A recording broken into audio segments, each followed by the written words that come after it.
எப்போ வந்துட்டு சோஷியல் மீடியாவில் தொண்டர்கள் ஆதரவு அதிகமாக ஆரம்பிச்சதோ அங்கே ஆரம்பித்தது தான் இவங்களோட டாமினேஷன் அப்படிங்கிறது. எல்லா இடங்கள்லையும் என் டிக்னிட்டி செல்ஃப் ரெஸ்பெக்டை லூஸ் பண்ணி அங்கே மக்கள் பணி செய்யணும் அப்படிங்கிற ஒரு கட்டாயத்துக்கு என்னை தள்ளுனாங்க. இப்போ ரீசெண்டாக நடந்த பூத் கமிட்டி கருத்தரங்கத்துக்கு கூட என்னை உள்ளே விடலை. அவங்க குழந்தைங்க எல்லாருமே உள்ளே போயிருந்தாங்க. அதாவது 18 வயசுக்கு கீழே இருக்கிற குழந்தைங்கள்லாம் உள்ளே போயிருந்தாங்க. நான் கேட்டப்போ என்கிட்ட அவங்க சொன்ன காரணம், பூத் கமிட்டி மாநாட்டுக்கு வந்துட்டு BLA2s மட்டும்தான் அலோவ் பண்ணுவோம், உங்களை அலோவ் பண்ண மாட்டோம், ஏன்னா நீங்கள் BLA2வா இல்லை அப்படிங்கிறது. சரி, ஓகே, பரவாயில்ல அப்படின்னு சொல்லிட்டு என்றைக்கு குழந்தைங்க உள்ளே விடலையோ அப்போ அந்த பாயிண்டில் தான் எனக்கு ரொம்ப பர்ஸ்ட் ஆச்சு.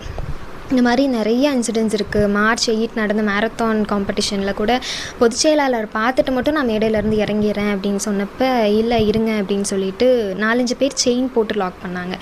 அப்போது நான் பார்த்துட்டு மட்டும் போயிடுறேன், நான் ஸ்டேஜில் நிற்க கூட இல்லை, நான் பார்த்துட்டு கீழே இறங்கிடுவேன் அப்படின்னு சொன்னதுக்கு, இல்லை அப்படின்னு ரொம்ப ஹார்ஷாக பேசினபோது, நான் போகிறேன் அப்படின்னு சொல்லி முன்னாடி போகும்போது டக்குன்னு